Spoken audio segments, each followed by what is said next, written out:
जय हिंद, जय सीताराम, नमस्कार, सलाम वालेकुम। आप सबका स्वागत है फतेहपुर टेक्नोलॉजी यूट्यूब चैनल में।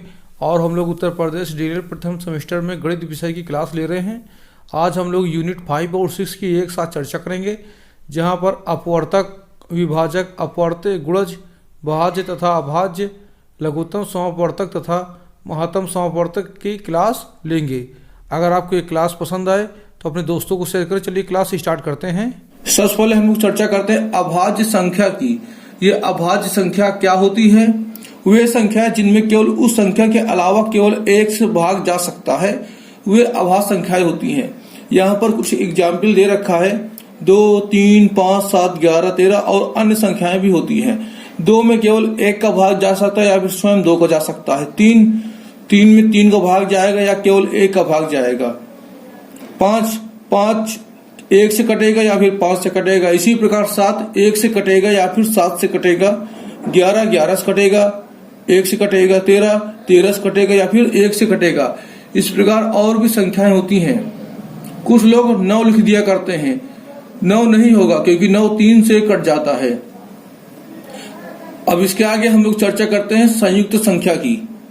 संयुक्त संख्याएं कौन सी होती हैं? ऐसी संख्याएं जिनके गुणनखंडों की संख्या 2 या 2 से अधिक होती है। यानी कोई भी संख्या हो, उसके इतने गुणनखंड किए जाएं जो या तो 2 हो या 2 से ज्यादा हो, लेकिन 2 से कम ना हो। जैसे हमने यहाँ पर एग्जाम्पल आपको दिया है 4, 6, 8।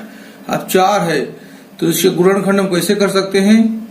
4 बराबर 2 गुणे 2, तो यहाँ पर इसके कुल 2 गुणनखंड हैं। और 6 का करेंगे तो 6 बराबर 2 गुणे 3, इसके भी 2 गुणनखंड हो गए। यहाँ 2 दूनी 4 हो गया, यहाँ 3 दूनी या 2 तिहाई 6 हो गया। अब 8 की बात करते हैं हम लोग, तो इसके कितने होंगे गुणनखंड? 2 गुणे 2, 2 दूनी 4 गुणे 2, 4 दूनी 8। इसके कुल 3 गुणनखंड यहाँ पर बने हैं, 1 2 3, और इनके 2 बने हैं, इनके 2 बने हैं। तो यानी ऐसी संख्याएं जिनके गुणनखंडों की संख्या 2 या 2 से अधिक होती है, वे आपकी संयुक्त संख्याएं कहलाती हैं। आगे हम लोग चर्चा करते हैं भाजकता के नियम। भाजकता के नियम में आपका पहला नियम है 2 से भाजकता का नियम। यानी यदि किसी संख्या का इकाई का अंक 0, 2, 4, 6, 8 में से कोई एक हो, तो वह संख्या 2 से पूरी तरीके से विभाजित हो जाएगी। अब जैसे कि यहाँ पर एग्जाम्पल दिया है 5804, तो इसका इकाई का अंक आपका 4 है, जो कि सम संख्या है। ये आसानी से 2 से पूरी तरीके से विभाजित हो जाएगी। अगली है 48, फिर अगली है 56। 48 का इकाई का अंक 8 है और 56 का इकाई का अंक 6 है। यह 2 से पूरी तरीके विभाजित हो जाएगी। अब आगे हम लोग चर्चा करते हैं 3 से भाजकता का नियम। यदि किसी संख्या के अंकों का योग 3 से विभाजित हो जाए, जैसे 45 है, 327 इत्यादि, तो यहाँ पे नियम दिया है यदि किसी संख्या के अंकों का योग, यानी ये संख्या है 45 और इनके अंकों का योग है 9, 4 और 5 को जोड़ेंगे आपस में, 4 + 5 बराबर 9, 3 से विभाजित हो जाए। यदि किसी संख्या के अंकों का योग 3 से विभाजित हो जाए, 9 में 3 का भाग देंगे, 3 त्रिका 9, ये आसानी से विभाजित हो जाती है। तो वह आपकी 3 से भाजकता के नियम के अंतर्गत आएगी। यानी जैसे 327 है, इनका हम योग करते हैं, कितना आता है? 3 धन 2 धन 7, 7 2 9, 9 3 12, ये 12 आया। अब 12 में 3 का भाग देंगे तो 3 चौको 12, 4 बार गया। यानी यदि किसी संख्या के अंकों का योग 3 से विभाजित हो, तो वह पूर्ण तरीके से 3 से भाजकता के नियम के अंतर्गत आएगी। अब आगे हम लोग चर्चा करते हैं 5 से भाजकता का नियम। यदि किसी संख्या का इकाई का अंक 0 या 5 हो तो वह संख्या 5 से पूरी तरीके से विभाजित हो जाएगी। यानी इकाई का अंक आपका 0 हो या 5 हो तब। जैसे यहाँ पर हम 125 देख रहे हैं तो 125 का इकाई का अंक आपका 5 है, तो ये आपका 0 से और 5 से विभाजित हो जाएगी। इसी प्रकार यहाँ पर 3750 में इकाई का अंक 0 है, ये भी आसानी से 5 से विभाजित हो जाएगी।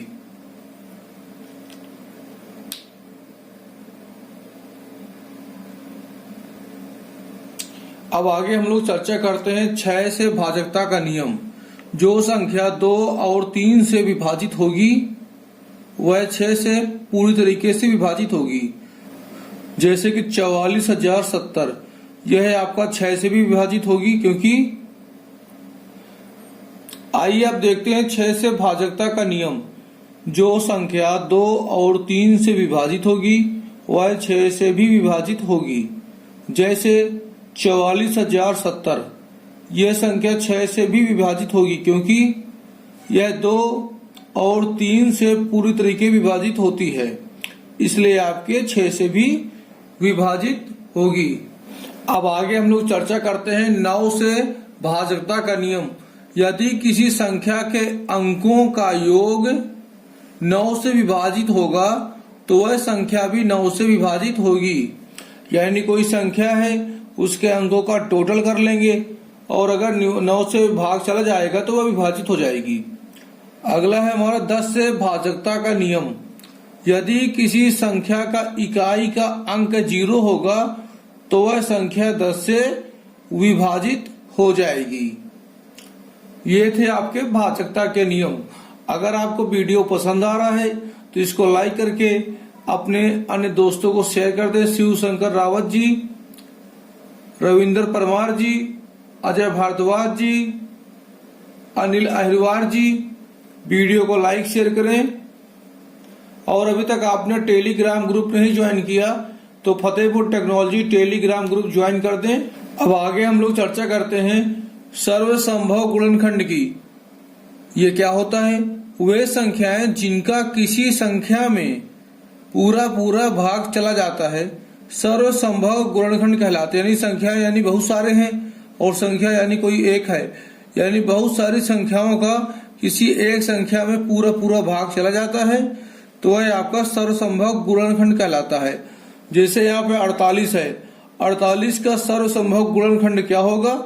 यहाँ दिया है एक का पूरा पूरा भाग चला जाएगा 48 में, 2 का भाग भी 48 में चला जाएगा, 3 का भाग भी 48 चला जाएगा, 4 का चला जाएगा, 6 का चला जाएगा, 8 का, 12 का, 24 का और 48 का भी भाग 48 में चला जाएगा। तो ये आपकी हो गई सर्वसंभव गुणनखंड। आगे हम लोग चर्चा करते हैं अभाज्य गुणनखंड की। जब किसी संख्या के गुणनखंड अभाज्य संख्याओं के हों तो वह आपका अभाज्य गुणनखंड कहलाता है। यानी 15 आपका अभाज्य संख्या है, यानी यहाँ पे आपका 15 दिया हुआ है, 15 के 2 गुणनखंड आपके हैं 3 और 5।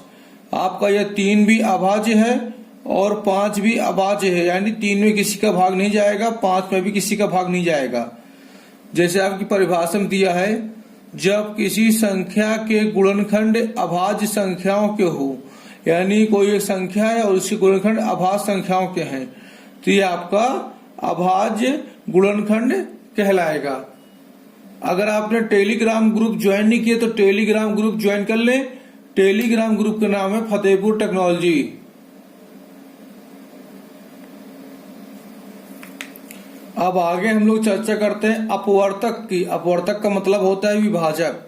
जैसे कि यहाँ पर एक संख्या दी है 6 और बराबर 2 गुणे 3। यहाँ पर आपका 2 से आपका 6 कट जाएगा, यहाँ पर 3 से भी आपका 6 कट जाएगा, तो यहाँ पर 2 और 3 6 के अपवर्तक है यानी विभाजक हैं। यानी 6 में आपका 2 का भाग चला जाएगा, 6 में आपका 3 का भाग चला जाएगा। अगर हम गुणनखंड कर लें तो हमको पता हो जाएगा कौन कौन सी संख्याएं विभाजक हैं। ये हमेशा बटे में लिखी जाती हैं। आगे हम लोग चर्चा करते हैं अपवर्त गुणक। यहाँ पर दिया है 6 बराबर 6, 12, 18। 6 का भाग यहाँ पर 6 का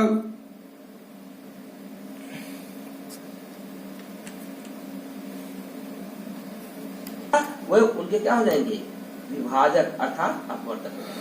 अगर बात देखिए अपवर्त, अपवर्त का मतलब गुणक। तो 6 को देखिए 6, 12, 6, यहाँ देखिए 6 के गुणक हमारे 6 हो जा रहे हैं, 12 हो जाएंगे, 18 हो जाएंगे, आगे 24 हो जाएगा। डाट डाट डाट कर दीजिए।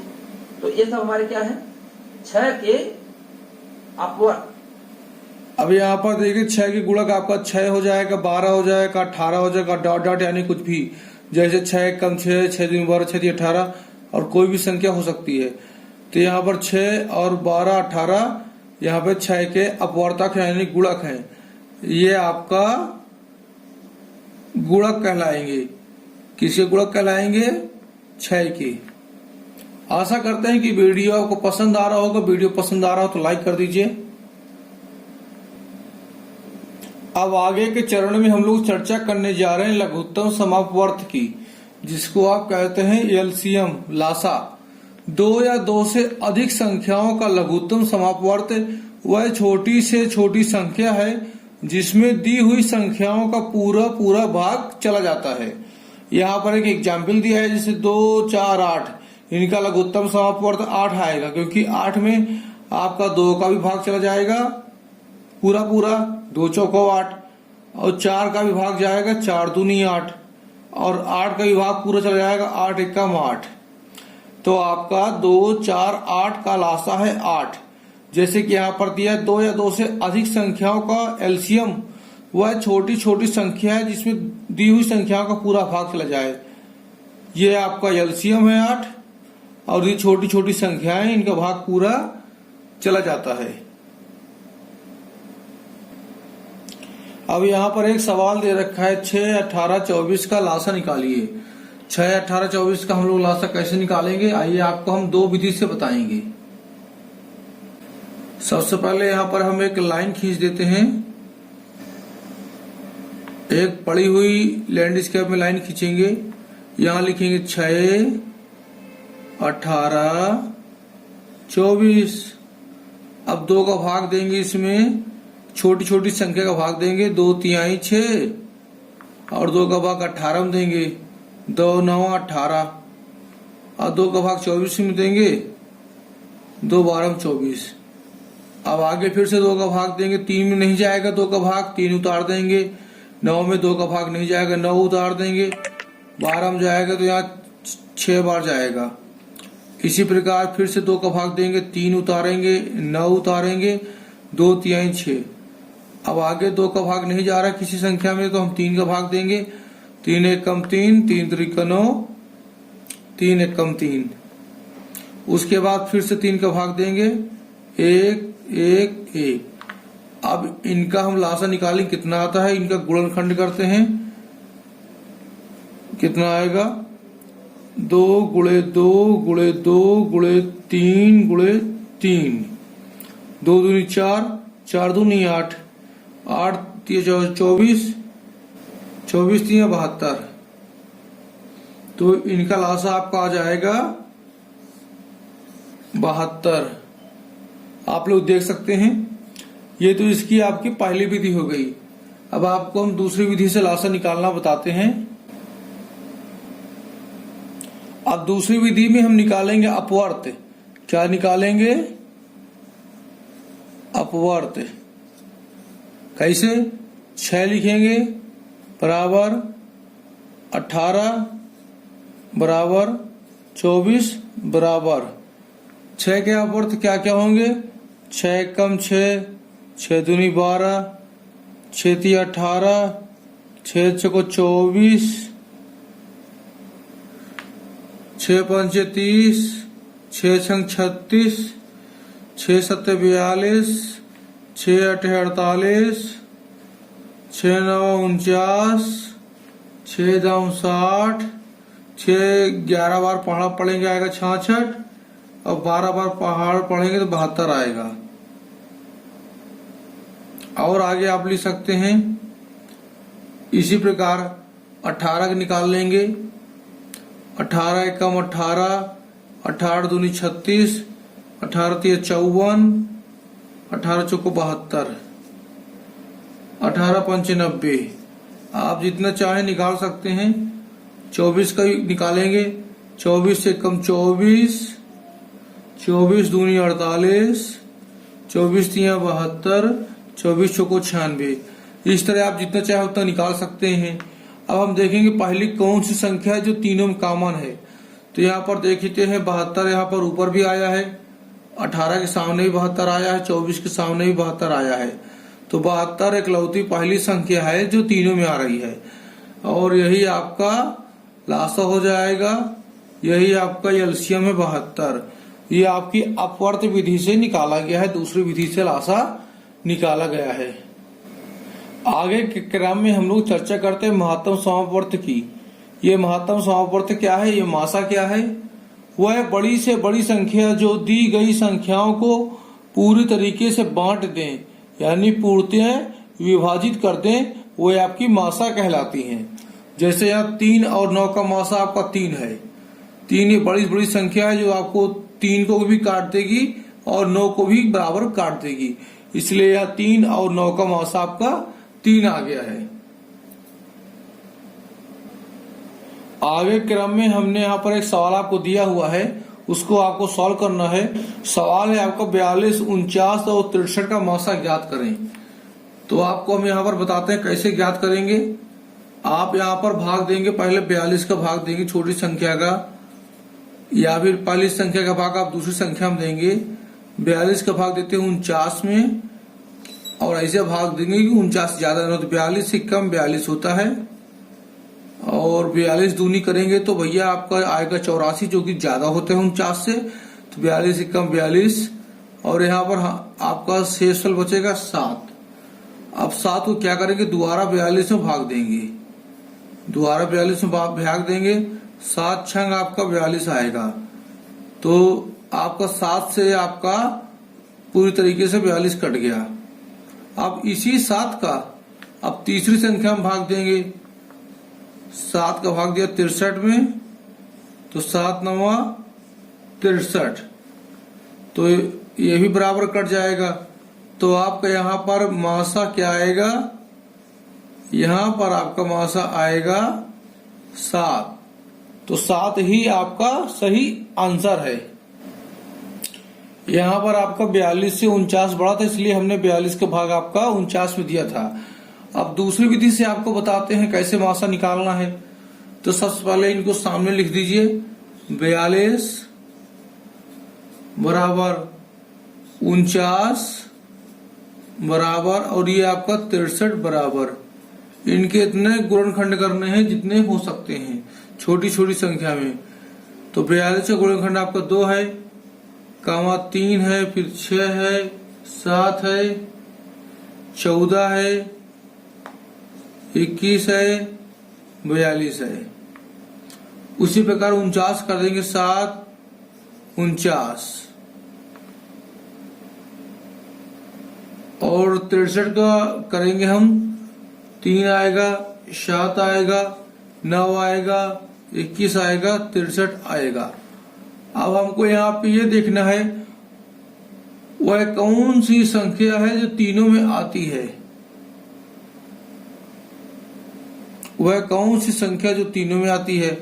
तो यहाँ पर हम पहली संख्या देखते हैं जो तीनों में आती है। पहले तो यहाँ पे आपका 7 आ रहा है, यहाँ भी पहले आपका 7 है, यहाँ भी 7 है।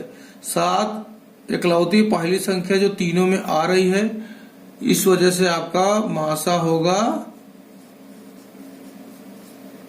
7 और 7 ही आपका आंसर है। यहाँ पर ही हमने वही गुणनखंड किए हैं जो इसके भाजक हैं, यानी इन संख्याओं का भाग देंगे 42 में, या फिर यहाँ 7 और 49 का भाग देंगे 49 में, या फिर यहाँ 3 7 9 21 63 का भाग देंगे 63 में, तो पूरा पूरा चला जाएगा। ये इसके भाजक हैं, तभी जाकर हमने इनका गुणनखंड किया है। और जो पहली संख्या जो तीनों में कॉमन मिलती है उसको हम अलग कर लेते हैं। जो आपका कॉमन था 7, और 7 को हमने अलग कर लिए थे, यही आपका मासा कहलाया था। अब यहाँ पर एक सूत्र है, पहला व्यंजक गुणे दूसरा व्यंजक बराबर मासा गुणे लासा। इस सूत्र पे काफी सवाल आपके आने वाले हैं और पहला सवाल आपके सामने है, दो संख्याओं का मासा और लासा 16 व 240 है।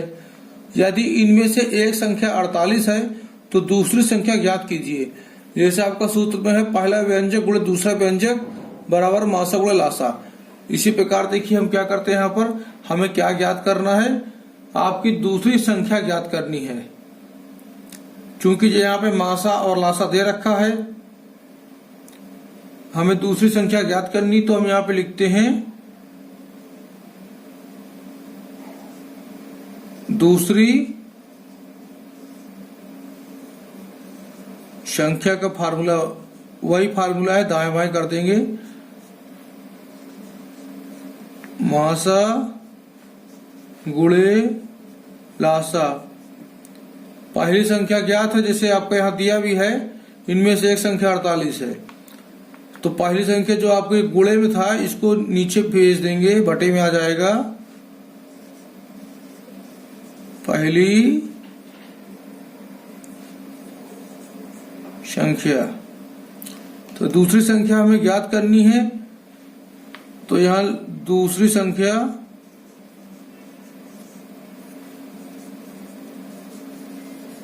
उतार देंगे हेडिंग।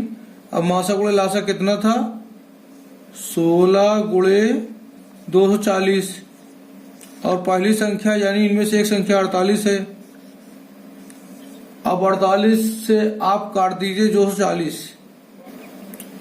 अब देखिए यहाँ पर दिया है 16 गुणे 240 बटे 48, इसको हम काट देंगे।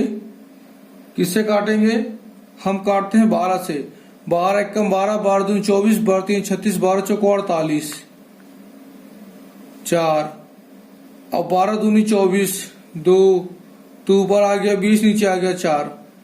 इसको फिर से काटेंगे तो आपका आ जाएगा 5, क्योंकि 4 का भाग 20 में जाएगा, 4 पंचे 20 आ जाएगा, यानी 5 आएगा। और ये 16 है, और 16 गुणे 5 बराबर आपका 80 आ जाएगा। इसी के साथ आपका ये वीडियो समाप्त हो रहा है, और वीडियो आपको पसंद आया हो तो इसको लाइक कीजिए, शेयर कीजिए अपने दोस्तों को, और चैनल को अभी तक आपने सब्सक्राइब नहीं किया तो चैनल को सब्सक्राइब कीजिए। चैनल का नाम है फतेहपुर टेक्नोलॉजी। आप लोग हमसे टेलीग्राम में सीधे जुड़ सकते हैं, और टेलीग्राम चैनल का भी नाम है फतेहपुर टेक्नोलॉजी।